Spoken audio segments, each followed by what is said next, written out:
Definitivamente, y hablando de personajes que son buscados, ya hay ficha roja por Silvano Aureoles, y hablabas de personajes que se presentan ante la autoridad en Estados Unidos, mi querido Pepe Rebeles. Hoy le toca estar en la corte de Nueva York, ni más ni menos que al viceroy, a Vicente Carrillo Fuentes, y se anuncia que mañana estaría Rafael Caro Quintero. Los dos casos son muy relevantes por la historia de uno y otro. Sabemos que Vicente Carrillo Fuentes heredó el imperio de su hermano mayor, Amado Carrillo Fuentes, luego que habría desaparecido en agosto de 1997.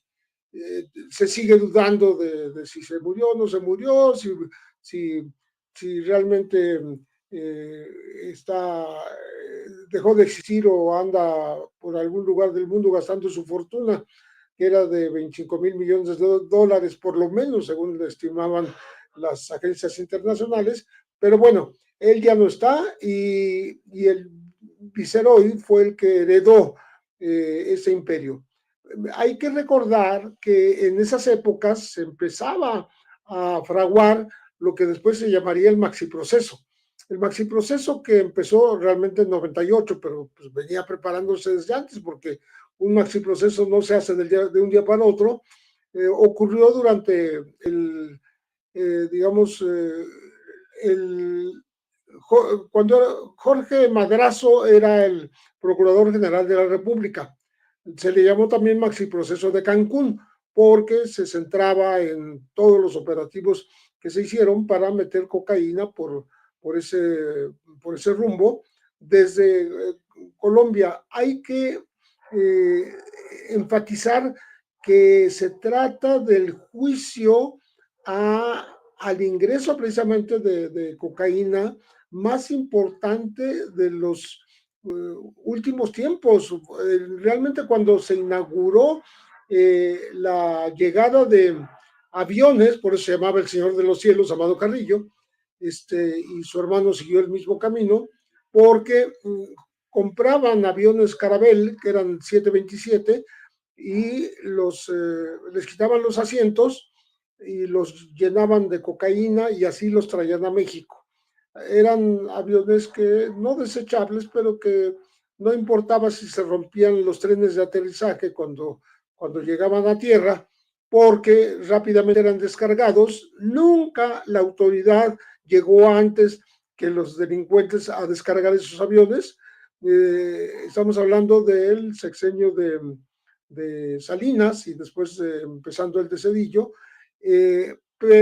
y aterrizaban lo mismo en Lagos de Moreno, que por cierto es un aeropuerto que se construyó en tiempos de Salinas con pista internacional y curiosamente se cerró en 2000, no está operando.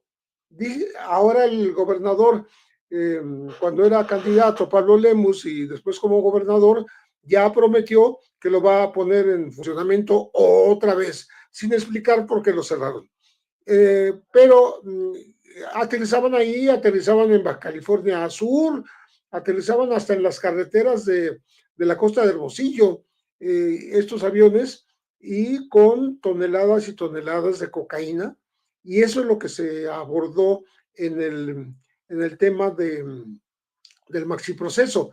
También se abordó el asunto de la protección que habrían tenido por parte de militares, y ahí se mencionan nombres en el maxiproceso, y finalmente la historia terminó por darle la razón a lo que se anunciaba desde aquellos momentos del 98 y en adelante, porque ya en el 2000, bueno, 2 años después, eran acusados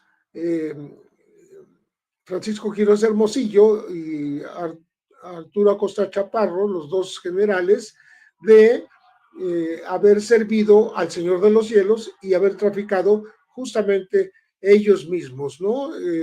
Una primera acusación, después vino la otra acusación por homicidio calificado por haber operado los vuelos de la muerte.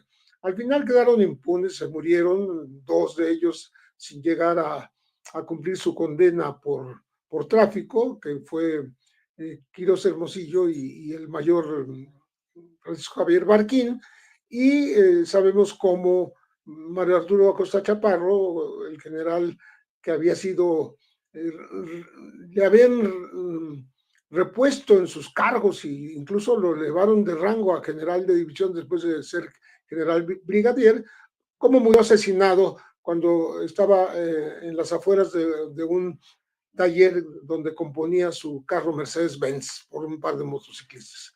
Pero en fin, a lo que voy es que fue digamos, el juicio más grande que se haya hecho en la historia en México, el maxiproceso, precisamente por todo el inicio de la llegada de cocaína a México y a través de los aviones del Señor de los Cielos.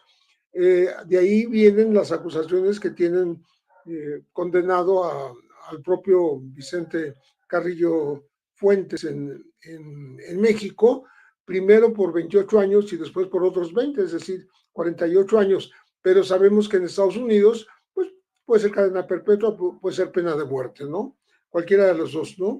De todas maneras, ellos son los máximos operadores de aquel tema, en donde estuvo también involucrado el que fue gobernador de Quintana Roo, Mario Villanueva Madrid, y que pasó 19 años en la cárcel, ¿eh? Entonces, no es cualquier cosa, es todo una investigación que, por cierto, dejó 40 órdenes de aprehensión sin ser ejecutadas, porque estaban ahí mencionados como culpables y había que capturar al Mayo Zambada, a Juan José Esparragosa, al Chapo Guzmán. Por supuesto, nunca ocurrió y el maxiproceso se terminó con esa impunidad por delante. Entonces, creo que es muy relevante por eso que veamos qué es lo que pasa si se resucitan algunos de estos casos en los Estados Unidos o porque sabemos que el Viceroy, como apodan a Vicente Carrillo, se declaró no culpable, como también se declaró no culpable Rafael Caro Quintero, que mañana comparece ante la autoridad, y él, pues el cargo esencial que le hacen, además de ser capo de capos del narcotráfico, es haber supuestamente secuestrado, torturado y asesinado a la gente de la DEA, Enrique Camarena. Entonces, pues vamos a esperar que se deriva de eso, si ellos van a hablar o no van a hablar, si México se pone en el banquillo de los acusados o simplemente se juzga a los que fueron capos en su momento, muy, muy importantes en México. Así es, querido Pepe. Mi querido Paco, también hay que decir que en Estados Unidos están ocurriendo cosas interesantes, ¿no? Estaba viendo casos en los que están presentando incluso canciones, corridos, narcocorridos, como les quiera llamar la gente, en casos judiciales, con esta admisión de uno de los muchachos estos que cantan este tipo de música en Estados Unidos. Bueno, pues se destapa otra situación ahí muy interesante. Y bueno, el tema que pone Pepe sobre la mesa de qué va a pasar con Rafael Caro Quintero mañana, pues es por demás de interés para propios y extraños, querido Paco. Mira, Vicente, Pepe, César. Bueno, primero, sí, César hace una observación y yo la quiero complementar. Luis Joaquín Méndez Ruiz, que fue fiscal general de Jalisco en el gobierno de Enrique Alfaro Ramírez, es claro que tenía muchos vínculos con el narcotráfico. Eso está documentado, ¿va? Lo mismo que los de Alfaro. Y el nuevo fiscal, que hay que decirlo, no es un desconocido, es parte del círculo primario de Enrique Alfaro Ramírez. En ese sexenio él fungió como uno de los fiscales jefe, les llamaban fiscales jefe para para atender los delitos de narcotráfico, crimen organizado, secuestro, extorsión, delitos de alto impacto. Es decir, los dos fiscales, González de los Santos como Joaquín Méndez Ruiz, tienen muchos intereses en el grupo muy cercano a Enrique Alfaro Ramírez. Es es decir, ninguno de los dos era desconocido y para mí los dos en este momento, con todas las evidencias que hay, pues están ahí metidos cuidando la imagen de su jefe. Él los subió, él los encumbró y hoy lo cuidan. Y por el otro lado, mira, lo de Amado Carrillo es bien interesante, no solo porque me tocó cubrir su llegada a Ojinaga, en Ciudad Juárez, en los 80, a Ojinaga, porque ahí operaba el cártel de Juárez. Ciudad Juárez era nada más la ciudad para dormir, para lavar dinero, para invertir, pero Ojinaga era por donde pasaba toda la droga a Estados Unidos. Y en los 90, el gobierno de Salinas y luego en el de Cedillo, ellos eran responsables del cártel de Juárez, Amado Carrillo primero y después de su muerte Vicente Carrillo Fuentes, de exportar desde México a Estados Unidos el 60% de la cocaína que llegaba a calles estadounidenses. Así que su aparición en las cortes y el juicio, el proceso que se lleve más adelante, es importantísimo porque podemos descubrir cómo operaba el narco con Carlos Salinas de Gortari. No lo dijo yo, lo dijo en su momento el presidente Miguel de la Madrid Hurtado a través de los Salinas, sobre todo a través de Raúl Salinas de Gortari. Y con Cedillo, bueno, pues esa siempre operó al lado o con el apoyo de Ernesto Cedillo Ponce de León, así que es importante, pero además es importante, y esto lo junto con el de Rafael Caro Quintero para mañana, por una razón, porque prácticamente desaparecen los capos históricos. Desaparecen, el que quedaba era Ismael El Mayo Zambada como capos históricos, desaparecen prácticamente, así que hay una recomposición, una nueva forma de hacer narcotráfico, que se inaugura más adelante con la caída de estos personajes, con otros jóvenes a los que les gusta el jet set, que son playboys, que andan derramando imagen, y que son muy visibles a las autoridades, que no se esconden. Todavía hasta Caro Quintero, Vicente Carrillo Fuentes, los capos, pasaban o les gustaba pasar inadvertidos, aunque no tanto, pero pasaban inadvertidos. Pero con esto se acaba. Y queda, la gente luego me pregunta, pero ¿y Nemesio Ceguera Cervantes? No, no hay que recordar, no es un capo histórico, aunque es muy importante en el desarrollo del narcotráfico de este país. ¿Por qué? Pues porque es la creación de Genaro García Luna y de Felipe Calderón Hinojosa. Y yo digo, y ahí viene la protección de la Fiscalía de Jalisco, con el nuevo, con el anterior, así que se acaban los capos históricos y tenemos que estudiar el nuevo mapa del narcotráfico en México, la recomposición. Ya sabemos que Sinaloa está por lo menos en 40 países, pero tiene presencia en 100, el cártel de Jalisco Nueva Generación, lo mismo, y de Rafael Caro Quintero lo dije desde que lo expulsaron de México, lo desterraron, que es la palabra, ya la encontré, lo desterraron, pues sería, yo me atrevo a pensar, el máximo trofeo de Donald Trump en el narcotráfico. Un hombre buscado por décadas por la DEA, se lo entregan, se lo ponen en bandeja de plata cuando está buscando y ha prometido el castigo máximo, que es la pena de muerte. Así que, pues eso es una orden para los fiscales, así como está Trump ahora con esa mano dura que tiene.